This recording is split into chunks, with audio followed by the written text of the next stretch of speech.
Hi, I'm Stuart. Welcome to my YouTube channel. Thanks for viewing my video. This video is going to be a little different than my normal book videos. I'm going to do a series where I talk about the music I listened to and the concerts I went to through the decades of my life. Kind of a musical journey of what my life as a fan's been like. This video is set in the 70s. I don't really remember too much of the 60s, so there's not much I can say about that decade.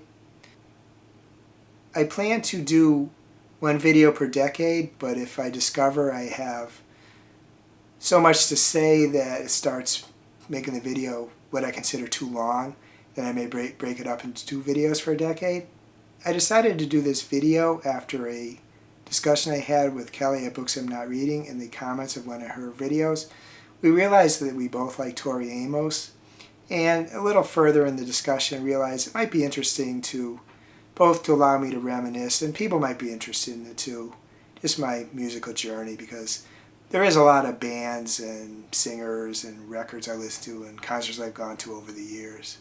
These music videos are in addition to my regular videos. They're not going to replace them. I still plan to do 2 videos a week about books. I may talk a little bit about the music I've listened to in a given week at the end of my wrap-up videos. I've done this a little bit already, and I might try to make that just a feature at the end of it. That way, if people don't want to, they're just there for the books. They don't have to listen to music stuff. But it might be of interest to some people. The first 2 albums that I remember having, and it would have been around 1970, were Help by the Beatles and Johnny Cash at San Quentin by Johnny Cash. The Help album I bought from a cousin of mine who was also a neighbor and friend. In retrospect, I think it might not have been his to sell. I think it might have been one of his older sisters, but I didn't think that at the time.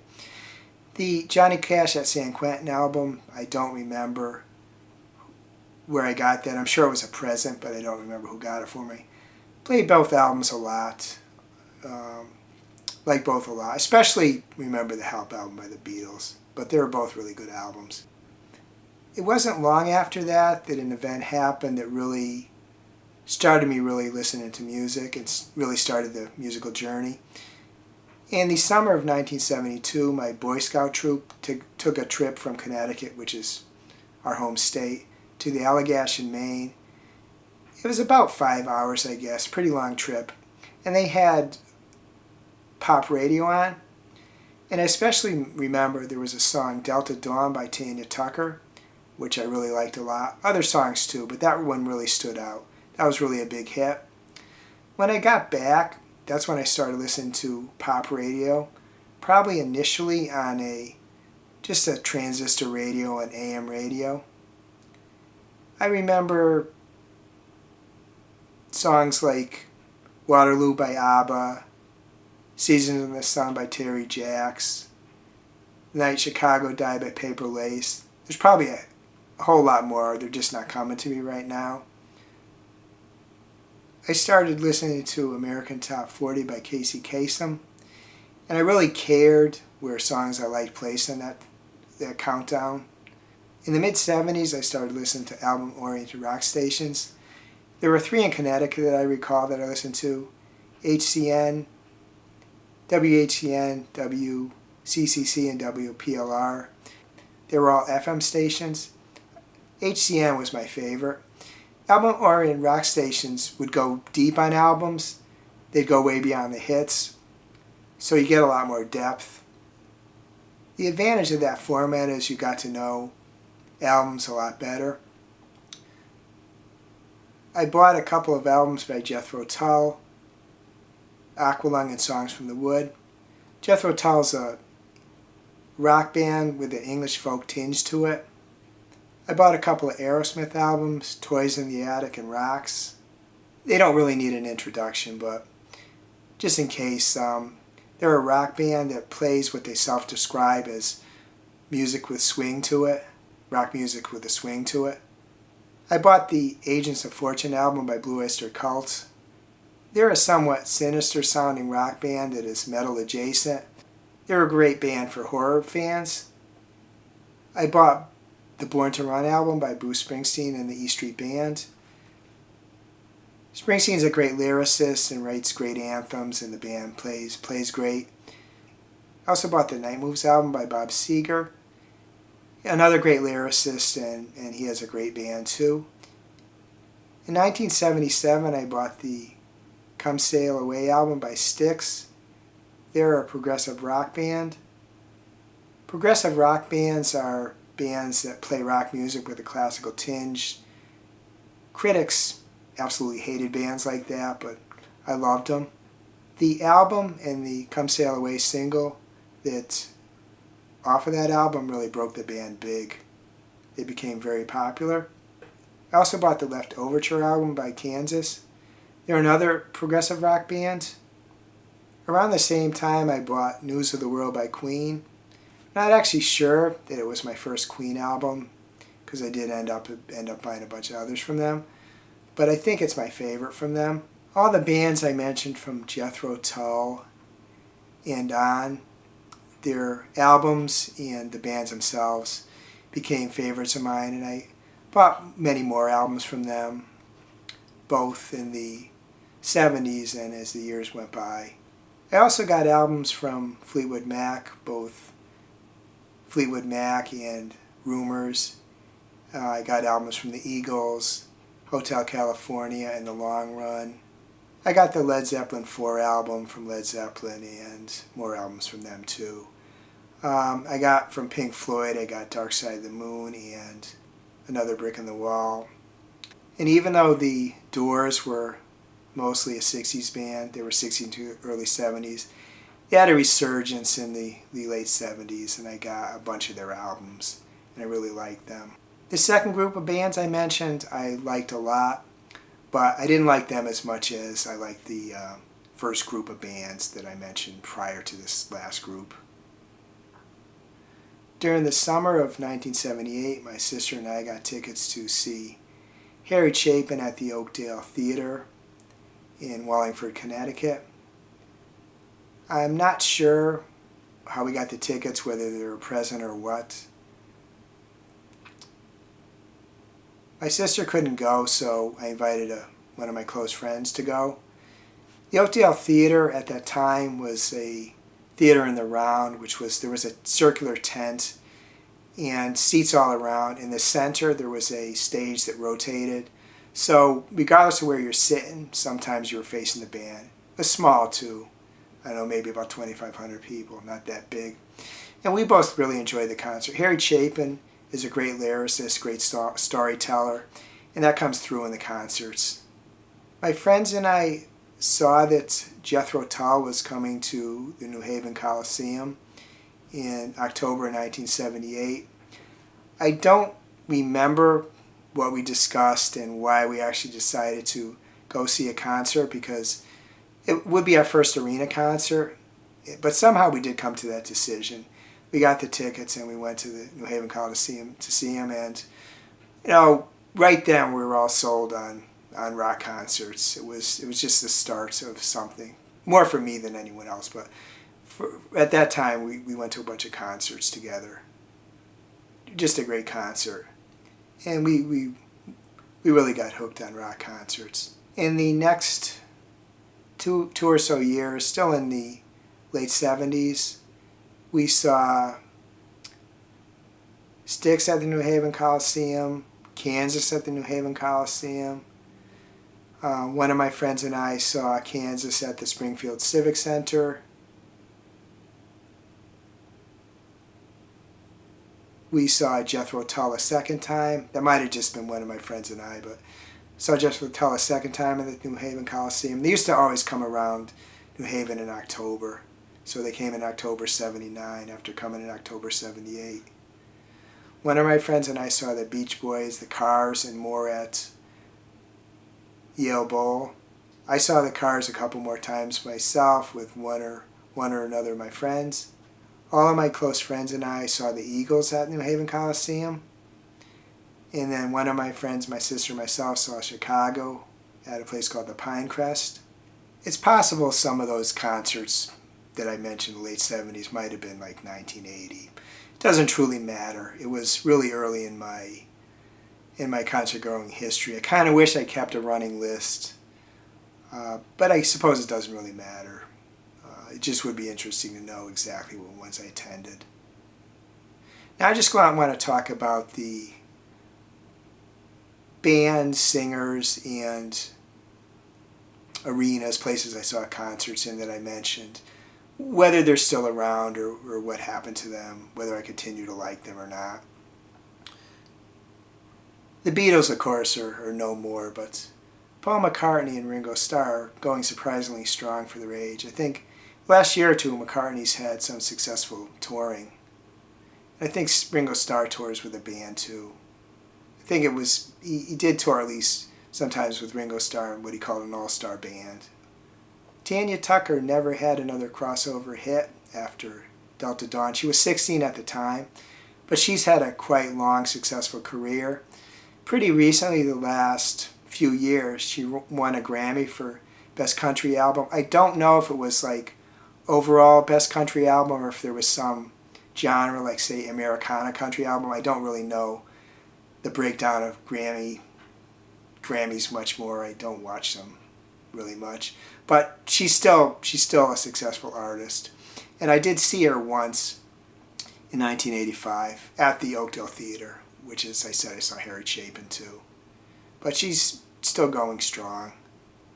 Waterloo had a recent comeback album, and I think they won a Grammy for it. Didn't see anything about them touring. And of course, Mamma Mia has been a huge stage hit, and there's been 2 movie spin-offs from it.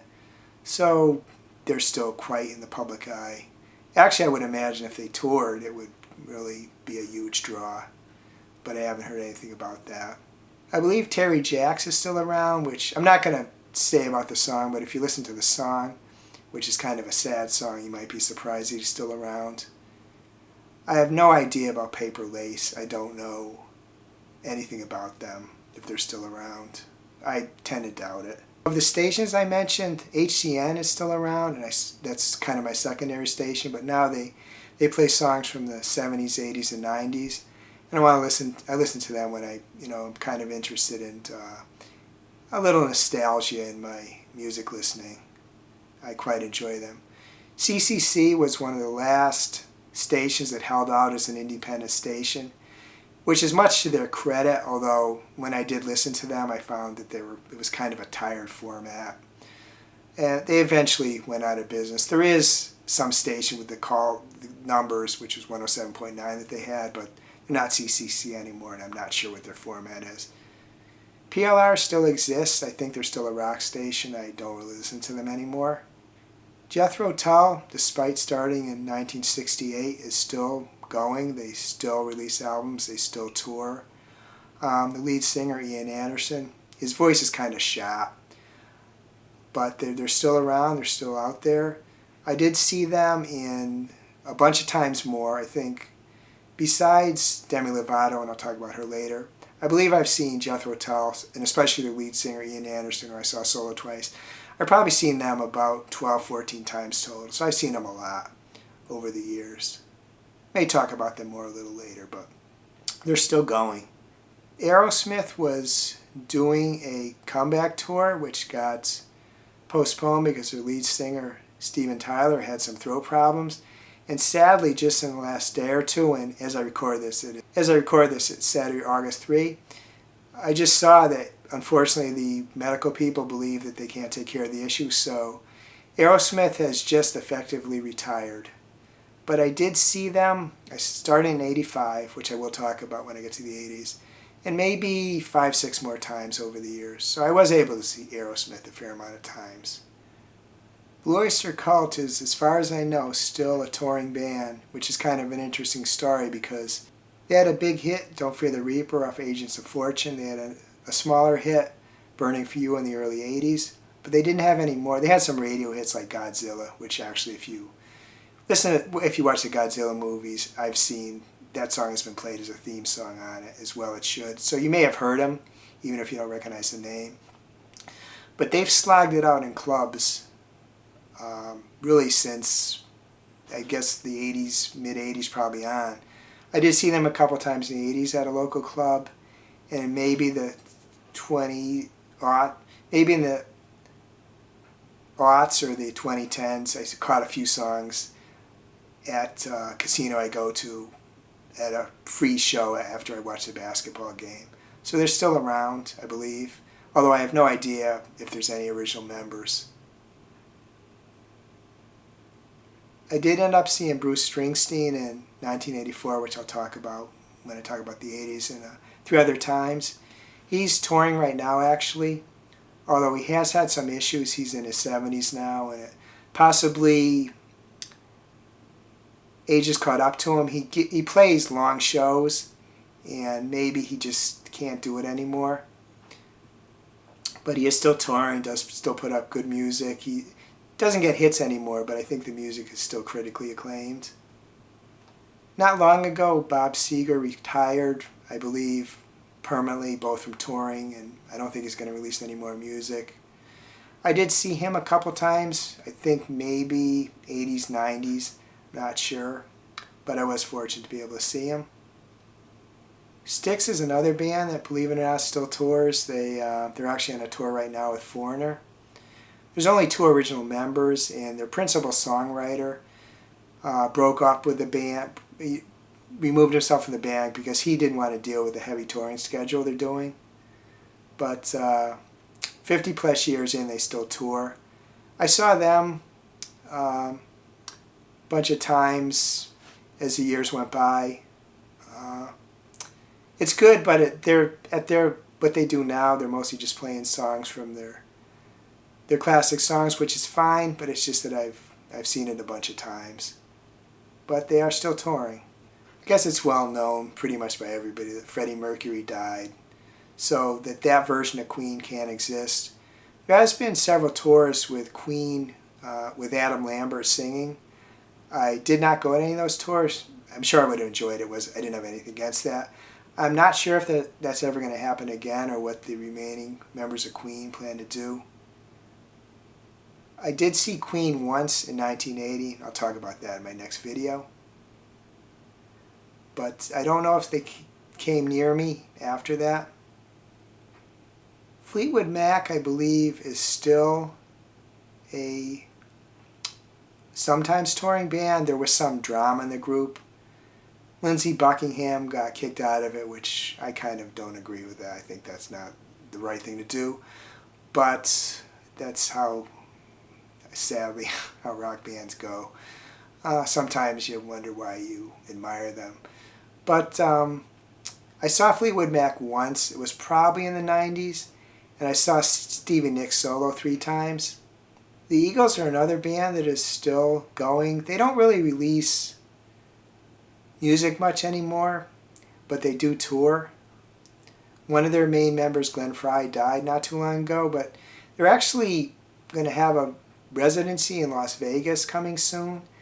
And I get emails from every musical thing under the sun, and I wouldn't be going to Las Vegas, but it appears like they're adding dates to it, so it appears like there's still a big demand for the Eagles. I never did see Led Zeppelin. They broke up, I think, 1980, 1981. At the time, they played stadiums, and they wouldn't have come to Connecticut, and it was long before I went to any stadiums besides the Yale Bowl. I did see Robert Plant 2 or 3 times solo, probably in the 90s, and I saw him with Alison Krauss in the aughts. And I did see Jimmy Page. He had a band called The Firm with Paul Rodgers, who was the lead singer of Bad Company. And that would sound like a good collaboration, but the album kind of sucked. And the concert wasn't that great, but I guess I can say I saw Page, so that's good, I suppose. Never saw Pink Floyd either. I guess it was the early 80s, maybe it was the mid 80s, there was a acrimonious split. The principal songwriter, Roger Waters, left the group. He thought with him leaving the group that'd be the end of the band, but the others, mainly David Gilmour, didn't agree. Gilmour got the rights to the Pink Floyd's music except for The Wall, which Waters got. There's been like one-off concerts on occasion, but there's a long feud between Waters and Gilmour, and I believe that they've kind of settled that, but I don't think they'll have a tour again because I don't think Gilmour wants to do a Pink Floyd tour. He is doing some dates though. I know he's doing some Madison Square Garden dates, I think in the fall. There's probably some in the West Coast too. Probably Los Angeles, but I'm not sure. I did see Waters 3 times, a couple times in the 80s, and in probably the 2010s I saw he did a tour of the Wall, so I saw that. So I did see Waters, never saw Gilmour. Couldn't see the actual original incarnation of the Doors because Jim Morrison, their lead singer, died in 1971.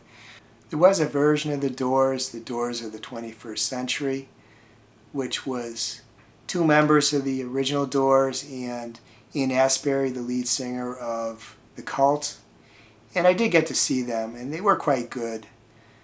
That kind of dissolved when there was acrimony, legal action, because the third member of the Doors didn't agree with this version of the Doors. I think ultimately his legal action was able to stop it, and the Doors of the 21st Century was just kind of a short-term thing. I ended up seeing Harry Chapin 1, possibly 2 other times, and I quite enjoyed him. Then unfortunately he ended up dying really young. He was driving and he had a massive heart attack. He was only in his early 40s. No one else was hurt, so he must have been able to get to the side of the road. So it wasn't possible to see him again. I saw a bunch more concerts at the Oakdale Theater when it was in the round. In 1996, they refurbished the whole thing. The in the round area is now the lobby where they have concerts in that they call the Oakdale at the Dome, where they have smaller concerts. And there's a theater of around 4,800 people, which is the main room. And I still continue to go to concerts there. I've gone to lots of concerts there. Matter of fact, the last few concerts I went to were there. Went to see concerts at the New Haven Coliseum until 1987. They continued to have concerts until 96 when they mothballed it. Even in 97, it was the garage. They had these big nets where concrete blocks were falling off. In retrospect, it wasn't really probably that smart to go, but I was that much younger. Even when I started going in the late 70s, it was kind of a dump. But I did see a lot of good concerts there. I don't lament its passing, though, like I would some places. The Springfield Civic Center is still going. It's now called the Mass Mutual Center. I haven't been to a concert there since the late 90s. Actually, I think the last thing I saw there was a wrestling show, a WWE show, I think in 99. But it still is a going arena.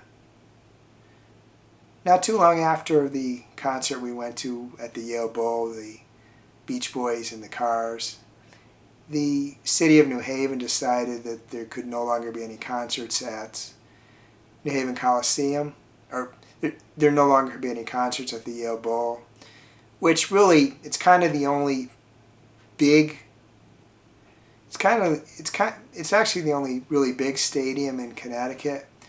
There is a stadium at Rancho Field where the UConn football team plays, which can hold 40,000 for football games, 30 for concerts. But what that means really is like somebody like a Taylor Swift or people of that level, a Beyonce, that there's no place in Connecticut they can play anymore. There's just not a big enough place without the Yale Bowl being open for concerts. I have no idea whether the Pinecrest is still going. I think it was a golf course. Something must be there, but I have no idea if they're still going. I certainly haven't heard the name in years. Anyway, this video shows where my love of concerts and music really started, and it continues to this day. The love of concerts has waned a little bit, and I'll talk about that when I get into the 2020s video. My love of music really hasn't waned, though. There'll be some repetition as it goes on because some of the bands and music I talked about in future decades still impacted me then. I'd be interested to know any musical experiences you might have had, highlights, bands you really like, concerts you really like, what really turned you on to music. If you enjoyed this video, please give it a like, please subscribe, please hit the bell to get notified when I upload future videos. I hope you have a wonderful day, and I hope you have a wonderful week.